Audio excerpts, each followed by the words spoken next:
A few days ago, Shueisha did something almost no major publisher does. They took nearly 400 manga series like One Piece, Naruto, Bleach, Jujutsu Kaisen, Chainsaw Man, and made them free. No subscription, no sign-up, translated into over 100 languages. For a second, it looked like the best thing to happen to manga fans in years. But the moment people started looking closer at how this was translated, they found something Shueisha never actually said out loud. Here's what's confirmed. On August 6, 2026, Shueisha launched a platform called MANGA MILLION to celebrate the company's 100th anniversary. They were founded back in 1926. The pitch is simple. Roughly 400 manga titles, adding up to about 1 million pages, translated into more than 100 languages, and available worldwide with zero registration required. The lineup isn't just filler. We're talking about some of the biggest names in manga history. One Piece, Naruto, Bleach, Demon Slayer, Jujutsu Kaisen, Chainsaw Man, Kingdom, Oshinoke, Spy X Family, plus over 150 shoujo and josei titles, including Nana and Kimi ni Todoke. And here's the number that actually matters. Close to 300 of these titles are being officially translated for the very first time. For a huge number of readers around the world, this is the first time they can legally read these series in their own language for free. Shueisha's president framed it as a way to connect creators with readers across language barriers, marking a century of the company's history. On paper, this is generous. This is historic. This is the kind of thing that should be an easy, feel-good story. So why isn't it?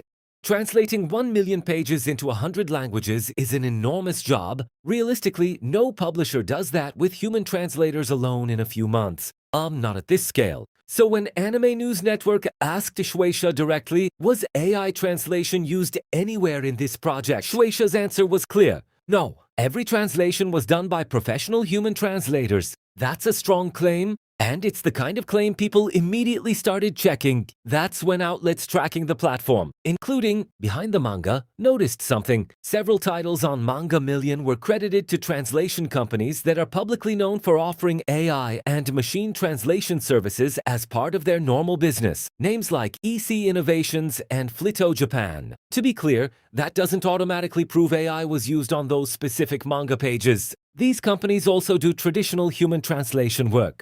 But it does mean Shueisha's flat "no AI was used" statement doesn't fully match who's actually listed in the credits. And once translators start noticing something like that, trust starts cracking, even on something as good-natured as a free manga celebration.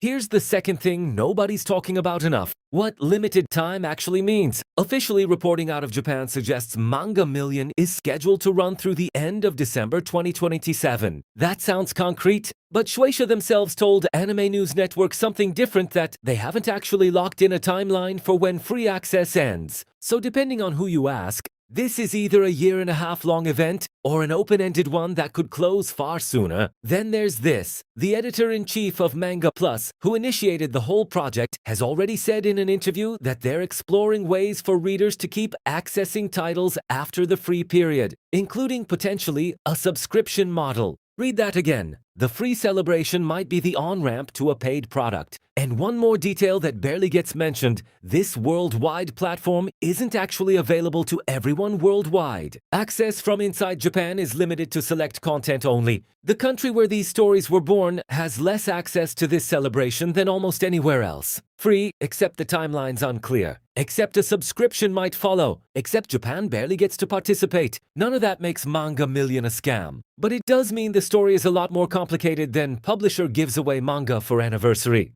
So what's actually going on here? Look at it from Shueisha's side. Manga piracy sites have existed for years, specifically because official translations into most languages either don't exist or take too long. Manga Million solves that problem instantly, for free, at a scale no single publisher has attempted before. But solving piracy and building a business aren't the same goal, and you don't need to choose only one. This looks less like a pure gift and more like the biggest market research project in manga history. Shueisha gets real data: which languages generate the most engagement, which titles perform best outside Japan, whether readers who get access for free will pay to keep it once the anniversary ends. If that data says yes, don't be surprised if a real subscription platform launches using Manga Million's exact language and title lineup as the blueprint. This isn't Shueisha tricking anyone. It's a publisher testing the biggest global experiment they've ever run, using their 100th anniversary as the perfect excuse to do it loudly and for free for now. So, is Manga Million the best thing to happen to global manga fans in years? Genuinely. Yes, for right now it probably is. Nearly 300 series translated for the first time is not a small thing. But free rarely means no strings. It usually means not yet. If you want to actually use it while it lasts, the platform is live now, no account needed. Just don't assume it'll stay that way forever.